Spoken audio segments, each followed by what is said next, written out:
दोस्तों नमस्कार। घटना चक्र नॉलेज पर आपका बहुत बहुत स्वागत है। तो हम आज लेकर फिर से उपस्थित हुए हैं अपनी जो हमारी क्लास चल रही थी घटना चक्र पूर्वावलोकन श्रृंखला की।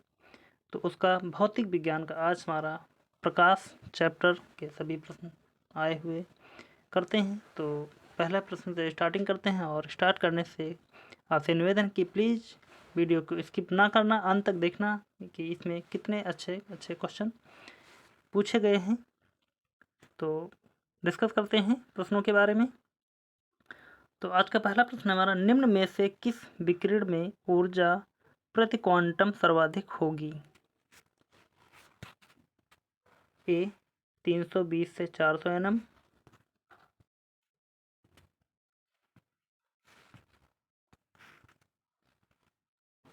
बी 280 से 200 से 280 nm, सी 280 से 320 nm, डी 400 से 600 nm।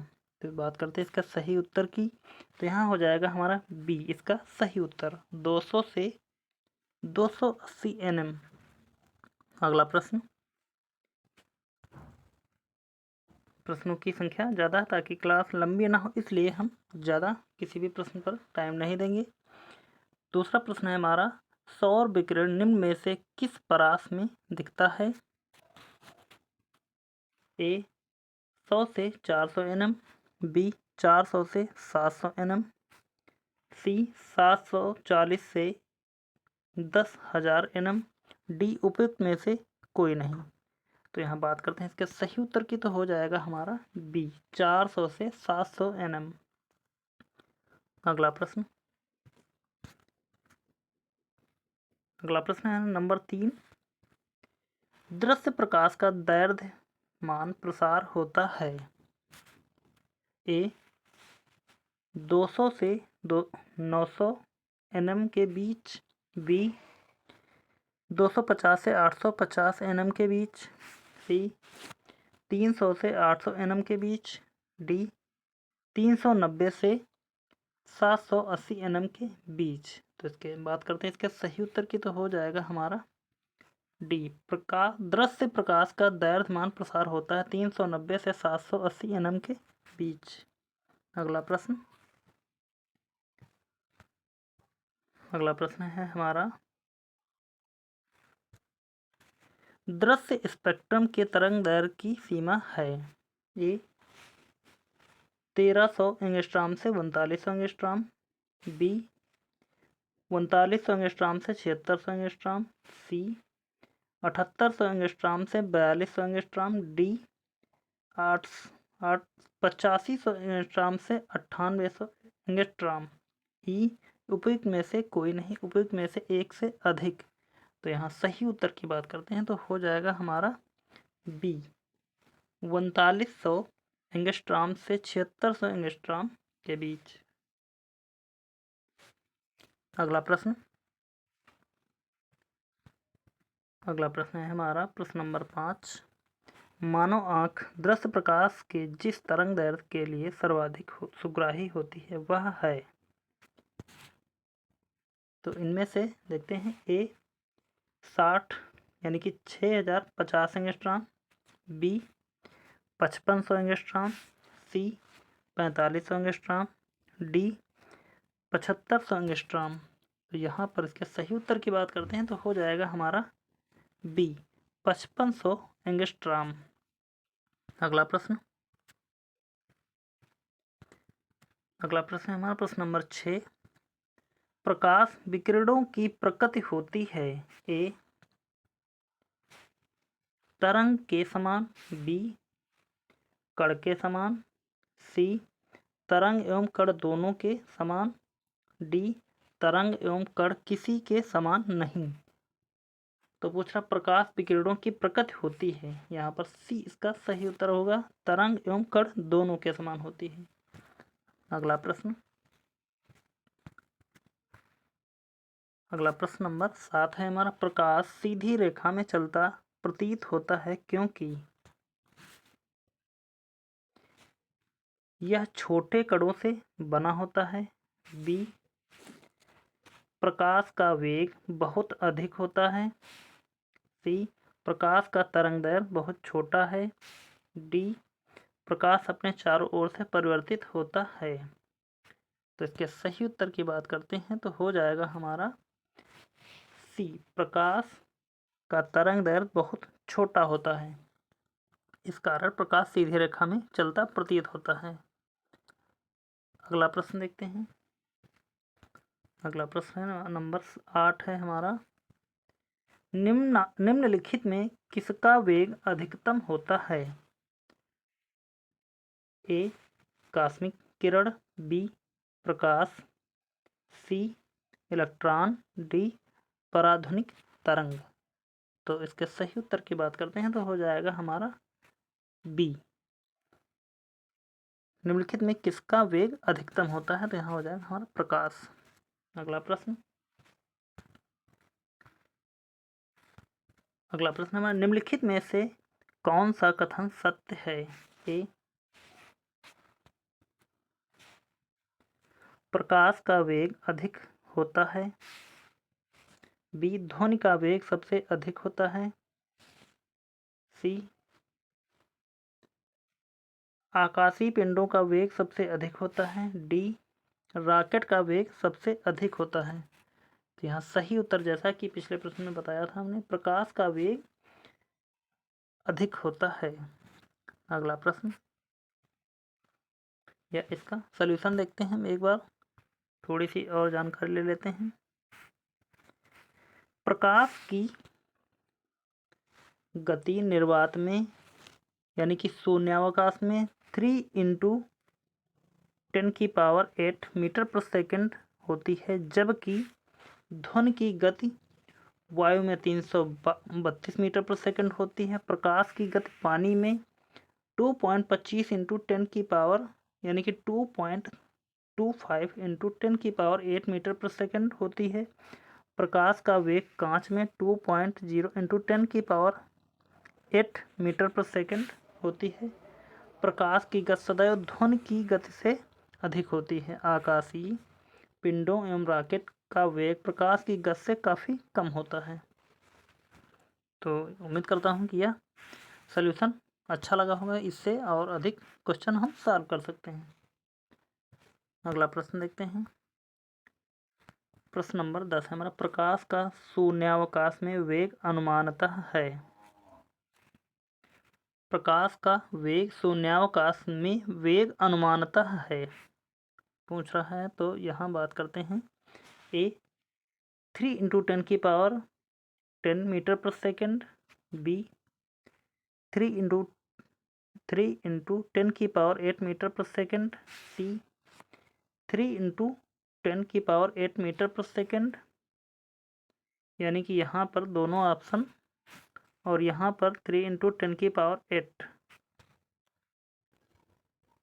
तो यहाँ पर सारे ऑप्शन यानी कि ये तीनों ऑप्शन एक ही मैच कर रहे हैं। तो यहाँ पर 20 का सही उत्तर मान ले, या सी माने या डी मान लें, यानी कि तीनों 3×10⁸, यही इसका सही उत्तर है। तो ये तीनों मैच कर रहे हैं। अगला प्रश्न देखते हैं। ऑप्शन लिखने में मिस्टेक हो गई है। प्रश्न नंबर 11 हमारा है, प्रकाश की गति है। तो अभी जैसा कि बताया,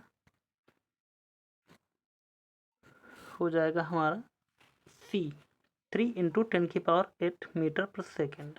अगला प्रश्न, प्रकाश का वेग अधिकतम है। ए, हीरे में। बी, पानी में। सी, निर्वात में। डी, हाइड्रोजन में। तो इसका सही उत्तर की बात करते हैं तो हो जाएगा हमारा सी, निर्वात में। अगला प्रश्न है हमारा प्रश्न नंबर 13, प्रकाश की गति किसके बीच से जाते हुए न्यूनतम होती है? ए, कांच। बी, निर्वात। सी, जल। डी, वायु। तो बताएं इसका सही उत्तर क्या हो जाएगा। तो यहाँ सही उत्तर की बात करते हैं। प्रकाश की गति सबसे धीमी होगी हमारी कांच में। अगला प्रश्न हमारा प्रश्न नंबर 14। हवा में प्रकाश की चाल निर्भर करती है। ए दाब पर, बी घनत्व पर, सी यह दाब, ताप और घनत्व से स्वतंत्र है, डी ताप पर। तो यहाँ पर क्वेश्चन में कुछ मिस्टेक लग रही है, तो इसका हम सॉल्यूशन देखते हैं तो हम आसानी से इसको समझ सकते हैं। दिया है प्रकाश एक प्रकार की विद्युत चुंबकीय ऊर्जा है। किसी माध्यम में प्रकाश का वेग उस माध्यम के प्रकाशीय घनत्व पर निर्भर करता है, जो कि माध्यम के भौतिक घनत्व से भिन्न होता है। किसी माध्यम का प्रकाशीय घनत्व जितना अधिक होगा, उसमें प्रकाश का वेग उतना कम होगा। किसी माध्यम का अपवर्तनांक उसके प्रकाशिक घनत्व का संकेतक होता है। वायु का प्रकाशिक घनत्व उसके ताप, दाब और आर्द्रता पर निर्भर करता है। अतः वायु में प्रकाश का वेग उसके प्रकाशिक घनत्व, तापमान एवं दाब पर निर्भर करता है। अगला प्रश्न देखते हैं। प्रश्न नंबर 16। सूर्य से पृथ्वी तक प्रकाश के पहुंचने में लगभग समय लगता है। ए 2 मिनट, बी 4 मिनट, सी 8 मिनट, डी 16 मिनट। तो आप सभी लोगों को पता होगा इसका उत्तर यहाँ पर हो जाएगा हमारा 8 मिनट। अगर सेकंड में बात करते हैं तो 500 सेकंड क्वेश्चन में पूछ सकता है इस तरीके से भी। तो ध्यान रखना कि 8 मिनट थे तो 8 मिनट लगाना, और 500 सेकंड पूछता है तो 500 सेकंड लगा देना। अगला प्रश्न। सूर्य का प्रकाश पृथ्वी पर पहुंचता है, तो वही क्वेश्चन फिर से रिपीट हुआ। यहाँ पर हम कर देंगे 8 मिनट। सीधे बढ़ते हैं अगले प्रश्न की तरफ।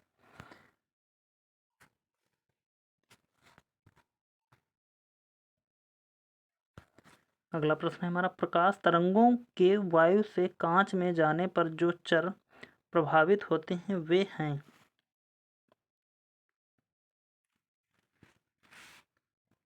ए तरंग दैर्ध्य, आवृत्ति और वेग, बी वेग और आवृत्ति, सी तरंग दैर्ध्य और आवृत्ति, डी तरंग दैर्ध्य और वेग।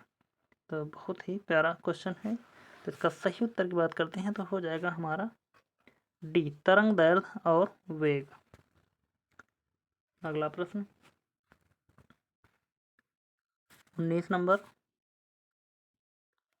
यह जब प्रकाश एक माध्यम से दूसरे माध्यम में जाता है तो निम्न में से कौन सा एक अपवर्तित रहता है। ए तीव्रता, बी वेग, सी तरंग दैर्ध्य, डी आवृत्ति। तो इसके सही उत्तर की बात करते हैं तो हो जाएगा हमारा डी आवृत्ति। अगला प्रश्न। जब प्रकाश एक माध्यम से दूसरे माध्यम में जाता है तो निम्नलिखित में से कौन सा नहीं बदलता है। तो यहाँ पर भी क्वेश्चन रिपीट हुआ, तो बात करते हैं हो जाएगा हमारा सी आवृत्ति की। अगले प्रश्न को देखते हैं, क्योंकि जो प्रश्न रिपीट होता है तो उस पर हम अपना टाइम वेस्ट नहीं करेंगे और अगले क्वेश्चन को उतनी देर में सॉल्व कर लेंगे। तो जब प्रकाश की किरण सघन माध्यम से विरल माध्यम में गमन करती है तो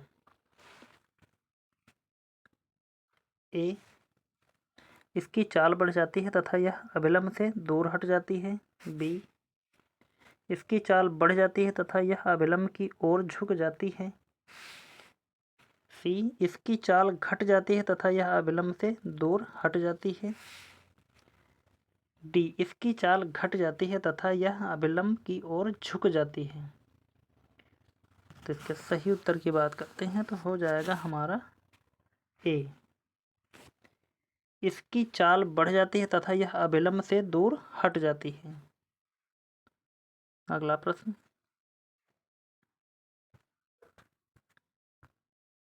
प्रश्न नंबर 22। निम्नांकित ऊर्जा रूपांतरणों में से किसके द्वारा प्रकाश संश्लेषण की क्रिया संपादित होती है। ए प्रकाश से रासायनिक ऊर्जा, बी प्रकाश से ताप ऊर्जा, सी ताप से जैव रासायनिक ऊर्जा, डी ऊष्मा से गतिज ऊर्जा। तो इसका सही उत्तर हो जाएगा हमारा ए प्रकाश से रासायनिक ऊर्जा। अगला प्रश्न,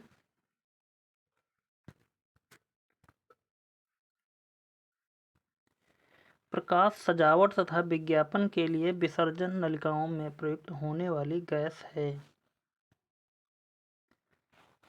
ए carbon dioxide, B ammonia, C sulphur dioxide, D neon. तो दिया है प्रकाश सजावट तथा विज्ञापन के लिए विसर्जन नलिकाओं में, यानी कि जो लाइटें सजाने के लिए उपयोग की जाती हैं उनमें जो गैस भरी जाती है वहाँ पर कौन सी गैस होती है। तो यहाँ हो जाएगा हमारा डी, उनमें नियान गैस का प्रयोग किया जाता है, यानी कि रंगीन जो लाइटें होती हैं उनमें नियान गैस का प्रयोग किया जाता है। अगला प्रश्न, साबुन के पतले झाग में चमकदार रंगों का बनना किस परिघटना का परिणाम होता है।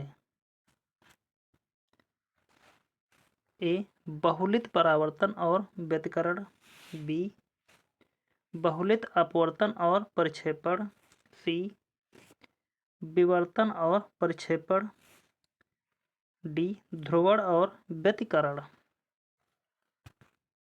तो बात करते हैं इसका सही उत्तर की, तो हो जाएगा हमारा ए बहुलित परावर्तन और व्यतिकरण। अगला प्रश्न,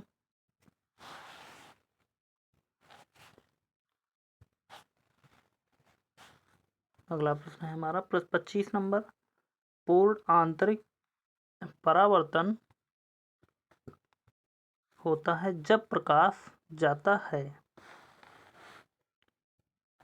ए हीरे से कांच में, बी जल से कांच में, सी वायु से जल में, डी वायु से कांच में। तो इसके सही उत्तर की बात करते हैं तो हो जाएगा हमारा ए पूर्ण आंतरिक परावर्तन होता है जब प्रकाश हीरे से कांच में जाता है। अगला प्रश्न, प्रश्न नंबर 26 दिया है, प्रकाश तंत्र जिस सिद्धांत पर काम करता है वह है। ए पूर्ण अभ्यंतर या आंतरिक परावर्तन, बी अपवर्तन, सी प्रकीर्णन, डी व्यतिकरण। और यह कई एग्जामों में पूछा हुआ है, बहुत ही प्यारा क्वेश्चन है। तो प्रकाश तंत्र जिस सिद्धांत पर काम करता है वह हमारा पूर्ण अभ्यंतर या पूर्ण आंतरिक परावर्तन पर कार्य करता है। अगला प्रश्न, प्रकाश ऊर्जा का ऑप्टिकल फाइबर में संचरण निम्नलिखित घटना के अनुप्रयोग द्वारा किया जाता है। ए पूर्ण आंतरिक परावर्तन, बी विवर्तन, सी प्रकीर्णन, डी अपवर्तन। तो बात करते हैं इसका सही उत्तर की, तो हो जाएगा यहाँ भी हमारा पूर्ण आंतरिक परावर्तन। अगला प्रश्न, प्रश्न नंबर 28 हमारा है, निम्नलिखित में से किस परिघटना का उपयोग ऑप्टिकल फाइबर में किया जाता है। ए व्यतिकरण, बी अपवर्तन, सी पूर्ण आंतरिक परावर्तन, डी ध्रुवण। तो 28 नंबर हो जाएगा हमारा पूर्ण आंतरिक परावर्तन। अगला प्रश्न, प्रश्न नंबर 29 हमारा है, तंतु प्रकाश की संचार में संकेत किस रूप में प्रवाहित होता है। ए प्रकाश तरंग, बी रेडियो तरंग, सी सूक्ष्म तरंग, डी विद्युत तरंग। तो इसके सही उत्तर की बात करते हैं तो हो जाएगा हमारा ए प्रकाश तरंग। अगला प्रश्न,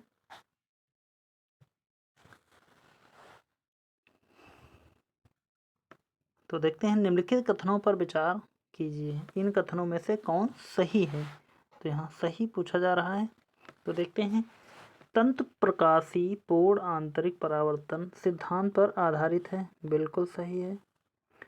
प्रकाशिक तंतु संचार तंत्र में ऊर्जा उपभोग अत्यधिक कम होता है, बिल्कुल सही है।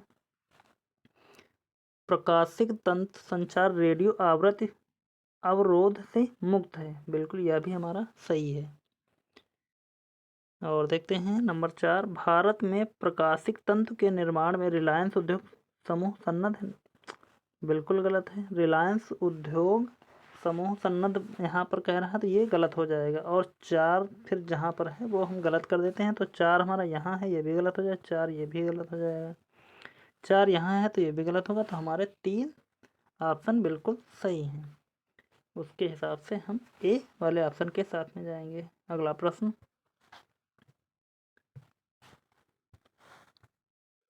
प्रश्न नंबर 31, मरीजों के पेट के अंदर का परीक्षण करने हेतु डॉक्टरों द्वारा प्रयुक्त एंडोस्कोप निम्नलिखित में से किस सिद्धांत पर कार्य करता है। तो देखते हैं, ए प्रकाश का परावर्तन, बी प्रकाश का प्रकीर्णन, सी प्रकाश का अपवर्तन, डी प्रकाश का सकल आंतरिक परावर्तन। तो बात करते हैं इसके सही उत्तर की, तो हो जाएगा हमारा डी प्रकाश का सकल आंतरिक परावर्तन। अगला प्रश्न,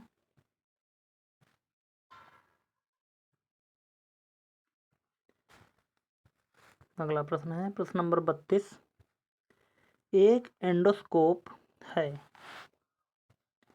ए संकीर्ण दूरदर्शी, बी कैमरे का प्रकार, सी सरल सूक्ष्मदर्शी, डी इनमें से कोई नहीं। तो इसका सही उत्तर की बात करते हैं, तो यहाँ पर हो जाएगा हमारा डी इनमें से कोई नहीं। अगला प्रश्न, प्रश्न नंबर 33 दिया हुआ है, मृग मरीचिका का कारण है। ए प्रकाश का व्यतिकरण, बी प्रकाश का विवर्तन, सी प्रकाश का ध्रुवण, डी प्रकाश का पूर्ण आंतरिक परावर्तन। तो बात करते हैं इसके सही उत्तर की, तो हो जाएगा हमारा डी प्रकाश का पूर्ण आंतरिक परावर्तन। अगले प्रश्न की तरफ बढ़ते हैं, या इसका हम सलूशन देखते हैं, उसके बाद में हम अगले प्रश्न की तरफ बढ़ेंगे, ताकि हम इससे और ज़्यादा बनने वाले प्रश्नों को हम सॉल्व कर सकें। तो दिया है, मृग मरीचिका एक प्रकार का वायुमंडलीय दृष्टि भ्रम है, जिसमें प्रेक्षक अस्तित्वहीन जलाशय एवं दूरस्थ वस्तु के उल्टे या बड़े आकार के प्रतिबिंब तथा अन्य अनेक प्रकार के विकिरण देखता है। वस्तु और प्रेक्षक के बीच की दूरी कम होने पर प्रेक्षक का भ्रम दूर हो जाता है और वह विरूपित प्रतिबिंब नहीं देख पाता है। मरीज का वायुमंडलीय अपवर्तन का एक अनोखा एवं आश्चर्यजनक प्रभाव है, जो आमतौर पर गर्म रेगिस्तान में दिखाई पड़ती है। रेगिस्तान में दिन के समय जब भूमि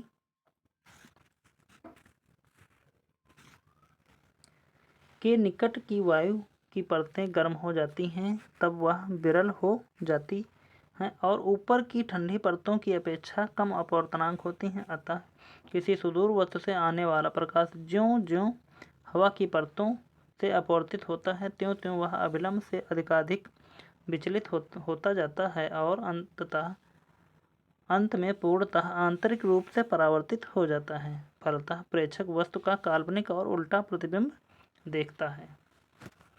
अब हम अगले प्रश्न की तरफ बढ़ते हैं। प्रश्न नंबर 34 दिया है हमारा, मरीचिका का बनना उदाहरण है। तो यहाँ पर अभी हमने इसके पहले वाला प्रश्न देखा, तो यहाँ पर हो जाएगा हमारा सी कुल आंतरिक परावर्तन का। अगला प्रश्न, मृगतृष्णा उदाहरण है। तो प्रश्न पूछने का तरीका वाला है, लेकिन बस पूछ वही रहा है, तो यहाँ पर भी हमारा हो जाएगा पूर्ण आंतरिक परावर्तन। अगला प्रश्न, प्रश्न नंबर 36 दिया है हमारा, निम्नलिखित प्राकृतिक तथ्यों पर विचार कीजिए कि इनमें से किस तथ्य के कारण मरीचिका बनती है। तो जैसा कि अभी हमने देखा, स्थलीय तापमान के कारण बन रहा था। प्रकाश का परावर्तन नहीं। 3 प्रकाश का अपवर्तन, यह भी सही है। प्रकाश का विवर्तन, यह भी नहीं था। तो यहाँ 1 और 3, तो 1 और 3 देखें, यहाँ पर हो जाएगा हमारा सी, सही उत्तर हो जाएगा। अगले प्रश्न की तरफ बढ़ते हैं। अगला प्रश्न है हमारा, एक काटा हुआ हीरा क्यों जगमगाता है। ए, इसकी आणविक संरचना के कारण। बी, प्रकाश से शोषण के कारण।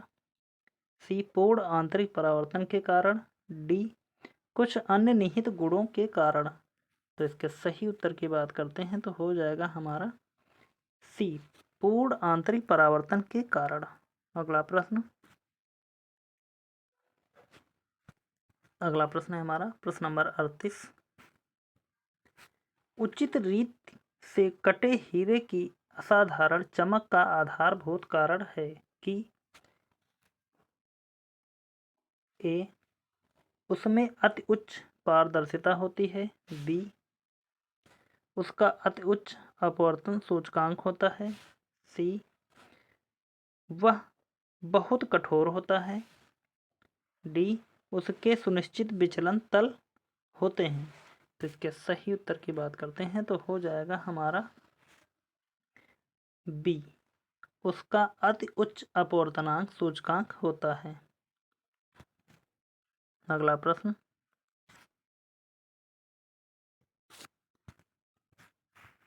प्रश्न नंबर 39 दिया है, एक कटा हुआ हीरा जगमगाहट के साथ चमकता है।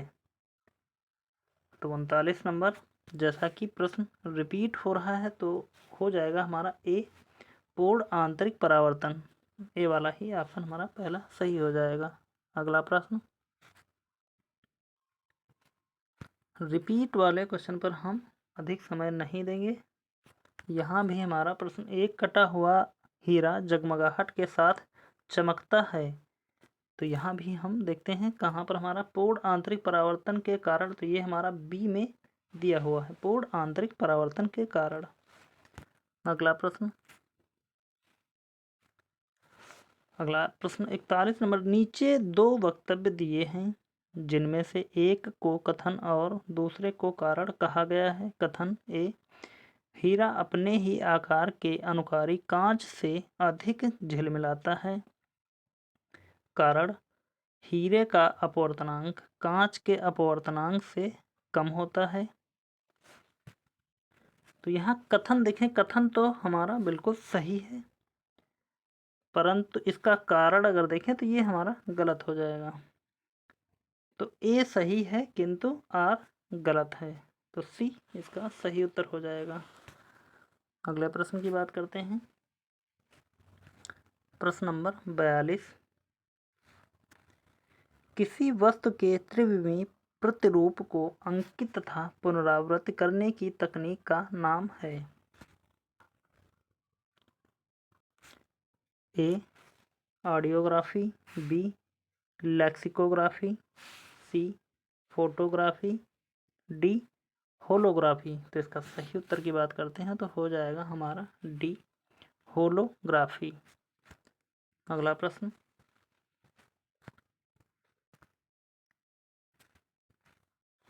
त्रिविमीय चित्र लेने के लिए निम्न में से किसका प्रयोग किया जाता है। तो यहाँ भी क्वेश्चन रिपीट हो रहा, तो हम देखते हैं यहाँ पर हमारा बी में होलोग्राफी दिया हुआ है।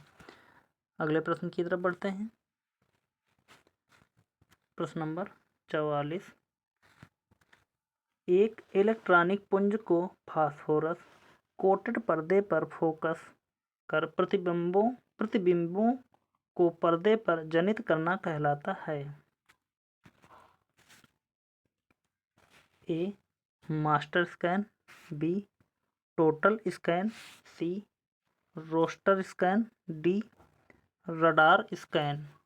तो यहाँ पर सही उत्तर देखा जाए तो हो जाएगा हमारा सी रोस्टर स्कैन। अगला प्रश्न,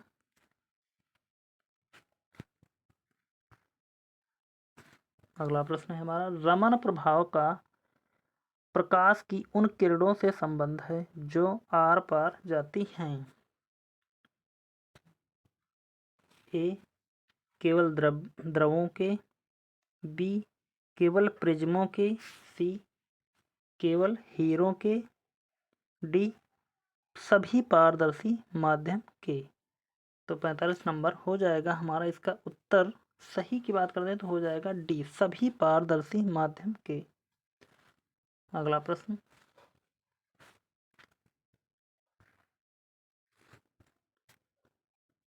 है हमारा, ध्वनि के पुनरुत्पाद के लिए एक सीडी या ऑडियो प्लेयर में प्रयुक्त होता है।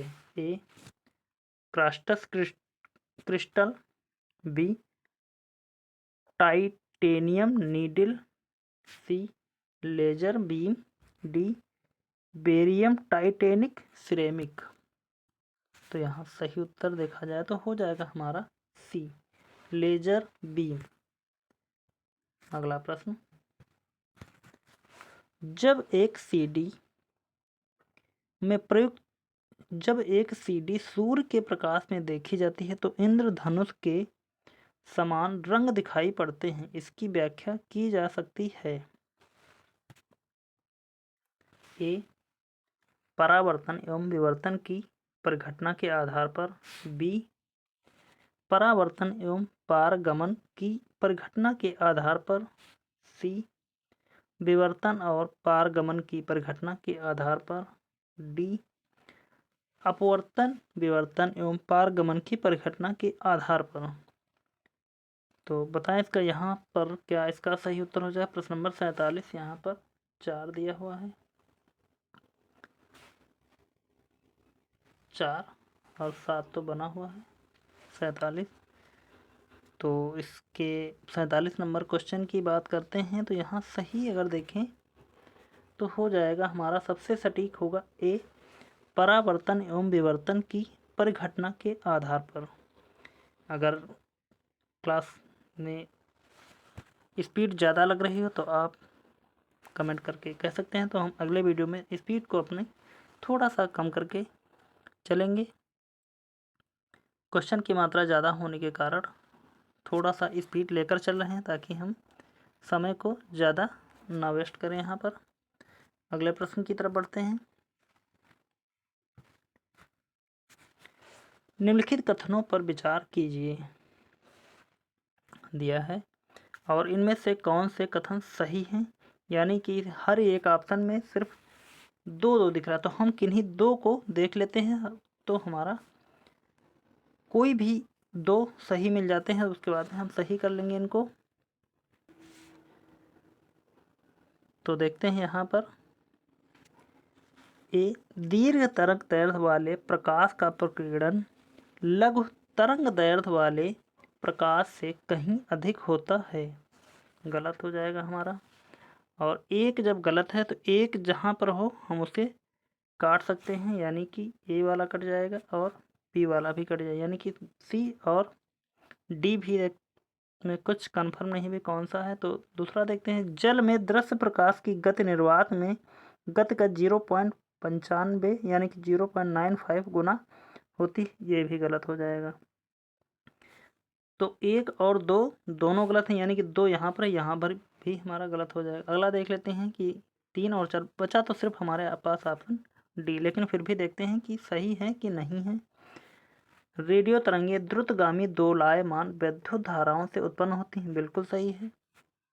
नंबर 4, अतिचालन वाहनों का पता लगाने के लिए पुलिस डॉपलर के परावर्तित लघु रेडियो तरंग प्रभाव का उपयोग करती है, यह भी हमारा सही है, यानी कि 3 और 4 बिल्कुल सही हैं।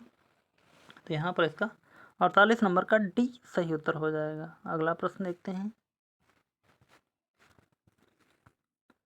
प्रश्न नंबर 50, दिया है दूरदर्शन के संकेत एक निश्चित दूरी के बाद नहीं मिल सकते क्योंकि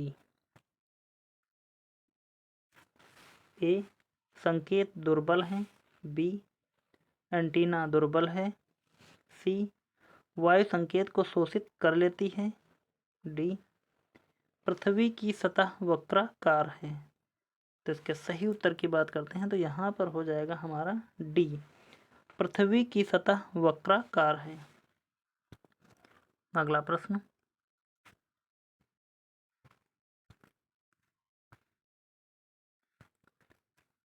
अगला प्रश्न दिया है दूरदर्शन प्रसारण में श्रव्य संकेतों का प्रेषण करने के लिए प्रयुक्त तकनीक है। ए आयाम माडुलन, बी आवृत्ति माडुलन, सी स्पंद कूट या नाड़ी संकेत माडुलन, डी काल विभाग बहुसंकेतन। तो 51 नंबर का सही उत्तर की बात करते हैं तो यहाँ पर हो जाएगा हमारा बी आवृत्ति माडुलन। अगला प्रश्न,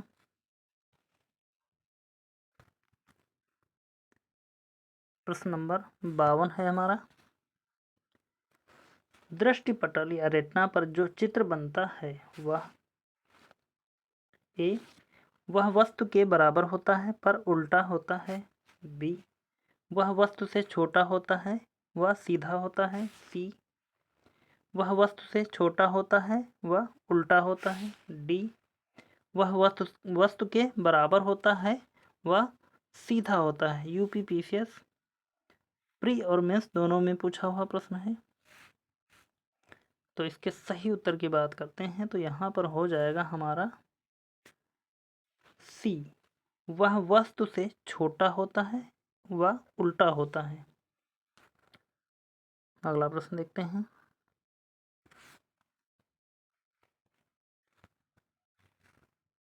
प्रश्न नंबर 54, क्या मुख्य कारण है कि एक आंख की अपेक्षा दो आंखों का होना अधिक उपयुक्त है। ए दो आंखों के कारण रंग आसानी से पहचाने जा सकते हैं, बी दो आंखों के कारण हम अंधेरे व हल्के प्रकाश में आसानी से देख सकते हैं, सी इसी कारण से मोजेक विजन द्वारा मनुष्य देख सकता है, डी इस कारण से दूरी व गहराई का एहसास होता है। तो यहाँ पर सही उत्तर की बात करते हैं तो हो जाएगा हमारा डी इस कारण से दूरी व गहराई का एहसास होता है। अगला प्रश्न,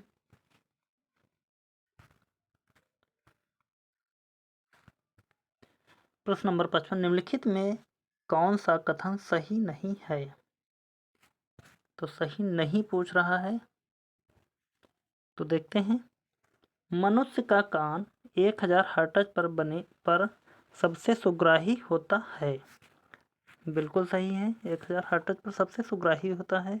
बी मनुष्य की आंख लाल रंग के लिए सबसे अधिक सुग्राही होती है। तो यहाँ हमारा बी वाला ही गलत हो जाएगा। यही पूछ रहा कि कौन सा कथन सही नहीं है। और सी देखते हैं, सुनने की दृढ़ता 1/10 सेकंड होती है। बिल्कुल यह भी सही है। दृष्टि की दृढ़ता 1/16 सेकंड होती है। यह भी हमारा सही है। यूपीआरओ प्री 2021 में पूछा हुआ प्रश्न है। तो यहाँ सही नहीं पूछ रहा तो ये हो जाएगा हमारा बी। अगले प्रश्न की तरफ बढ़ते हैं। प्रश्न नंबर 56 दिया हुआ है, पूर्ण सूर्य ग्रहण के दौरान सूर्य को सीधे देखने से आंख में अपरिवर्तनीय क्षति पहुंचती है। रेटिना का जलना सूर्य की किरणों के निम्न घटकों में से किस एक के कारण होता है। तो ऑप्शन देखते हैं। ए ताप, बी इंद्रधनुषीय प्रकाश, सी अल्ट्रा वायलेट प्रकाश, डी इंफ्रारेड प्रकाश। तो इसका सही उत्तर की बात करते हैं तो हो जाएगा हमारा सी अल्ट्रा वायलेट प्रकाश। अगला प्रश्न, प्रश्न नंबर 57 दिया हुआ है। ए उसकी किसी तारे का रंग दर्शाता है। ए उसकी पृथ्वी से दूरी, बी उसका ताप, सी उसकी ज्योति, डी उसकी सूर्य से दूरी। तो इसके सही उत्तर की बात करते हैं तो हो जाएगा यहाँ हमारा बी उसका ताप। यूपीपीसीएस 2005 में पूछा गया है, मेंस में 2 बार यानी कि 2008 और 2003 में पूछा हुआ है। अगला प्रश्न, प्रश्न नंबर 58, वायुमंडल में प्रकाश के विसरण का कारण है। ए कार्बन डाइऑक्साइड, बी धूलकण, सी हीलियम, डी जलवाष्प। वायुमंडल में प्रकाश के विसरण का कारण, तो विसरित क्यों होता है प्रकाश? धूल कण के कारण, जो छोटे छोटे धूल के कण होते हैं इस कारण प्रकाश विसरित होता है। अगला प्रश्न, प्रश्न नंबर 62 हमारा दिया है, वातावरण में प्रकाश का विसरण निम्नलिखित की वजह से होता है। तो यहाँ भी हमारा अगर उत्तर देखें, प्रकाश विसरण पूछ रहा तो यहाँ भी हम लगा देंगे बी धूल कण। अगला प्रश्न, वायुमंडल में प्रकाश के प्रसार का कारण, तो यहाँ भी क्वेश्चन रिपीट हो रहा है और रिपीट होने पर हम इसको ज़्यादा समय नहीं देंगे, यहाँ बी आसानी से लगाकर आगे बढ़ेंगे। प्रकाश का रंग निर्धारित होता है। यह क्वेश्चन अच्छा है, यानी कि रिपीट नहीं है, तो हम इसको देखते हैं। प्रकाश का रंग निर्धारित होता है इसके आयाम से, बी तरंगदैर्घ्य से, सी तीव्रता से, डी वेग से। तो यहाँ इसका सही उत्तर हो जाएगा हमारा, प्रकाश का रंग निर्धारित होता है तरंगदैर्घ्य से।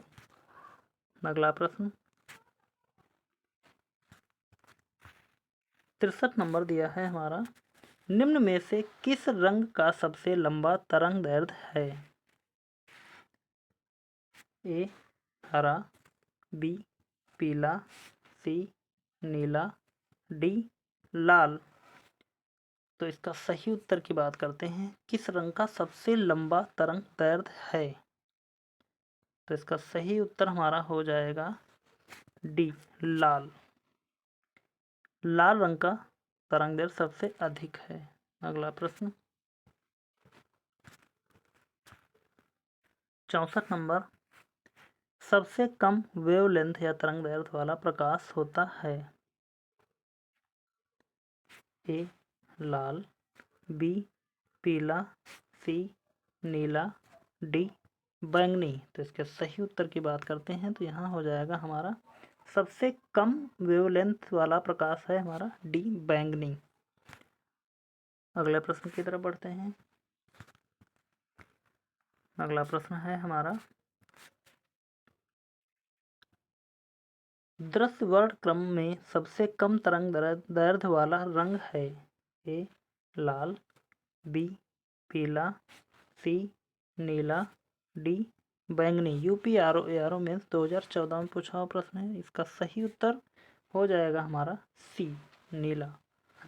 दृश्य वर्ण क्रम में सबसे कम तरंगदैर्घ्य वाला रंग है। अगला प्रश्न,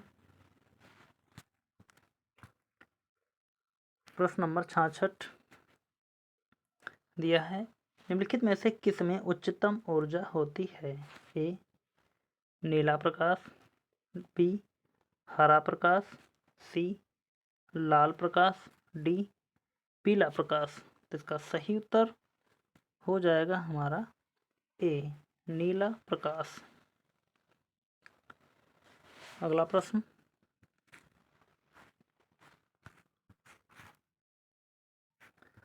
प्रश्न नंबर 67, यह सफेद प्रकाश में उपस्थित निम्नलिखित रंगों में से कौन सा रंग शीशा के प्रिज्म द्वारा सबसे कम विचलित होता है। ए हरा रंग, बी लाल रंग, सी बैंगनी रंग, डी नारंगी रंग। आरओ 2016 में पूछा हुआ प्रश्न है। तो 67 नंबर हो जाएगा हमारा बी लाल रंग। अगला प्रश्न देखते हैं। कथन और कारण दिए हुए हैं, यानी कि पूछ रहा है कथन और कारण के रूप में। IAS प्री 2008 में पूछा हुआ प्रश्न है। तो देखते हैं। कथन और कारण। प्रकाश के दृश्य वर्ण क्रम में लाल प्रकाश हरे प्रकाश की अपेक्षा अधिक ऊर्जस्वी होता है। गलत है। अभी हमने बताया कि नीले प्रकाश में सबसे अधिक ऊर्जा होती है। कारण देखते हैं। लाल प्रकाश का तरंग दैर्ध्य हरे प्रकाश के तरंग दैर्ध्य से अधिक होता है। ये हमारा कारण तो बिल्कुल सही है। तो यहाँ ए तो गलत है। जब ए गलत है तो ये भी नहीं होगा, ये भी नहीं होगा। ए सही, तो यहाँ पर ये भी गलत हो जाएगा। ए गलत है परंतु आर सही है, तो यहाँ डी वाला ऑप्शन सही हो जाएगा। अगला प्रश्न देखते हैं। प्रश्न नंबर 69। हमें वास्तविक सूर्योदय से कुछ मिनट पूर्व ही सूर्य दिखाई देने का कारण है। ए प्रकाश का प्रकीर्णन, बी प्रकाश का विवर्तन, सी प्रकाश का पूर्ण आंतरिक परावर्तन, डी प्रकाश का अपवर्तन। तो बात करते हैं इसके सही उत्तर की। तो हो जाएगा हमारा डी प्रकाश का अपवर्तन। अगला प्रश्न और यह हमारा लास्ट प्रश्न होगा। 70 नंबर। क्षितिज के समीप सूर्य एवं चंद्रमा के दीर्घ वृत्ताकार दिखाई देने का कारण है। ए अपवर्तन, बी प्रकाश की भ्रम, सी व्यतिकरण, डी उनकी वास्तविक आकृति। तो यहाँ सही उत्तर हो जाएगा हमारा ए। तो यहाँ पर सभी प्रश्न कंप्लीट होते हैं।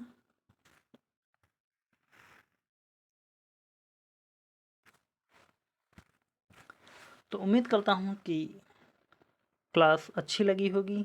यदि अच्छी लगी है तो प्लीज़ सभी लोग वीडियो को लाइक कर देना और चैनल को सब्सक्राइब कर देना और अपने दोस्तों तक शेयर भी कर देना, ताकि यह क्लास सभी ज़्यादा से ज़्यादा लोगों तक पहुंच सके। और यदि कोई त्रुटि होती है तो आप प्लीज़ कमेंट करके हमें ज़रूर बताएं। तो मिलते हैं फिर अगले वीडियो में। तब तक के लिए धन्यवाद। जय हिंद।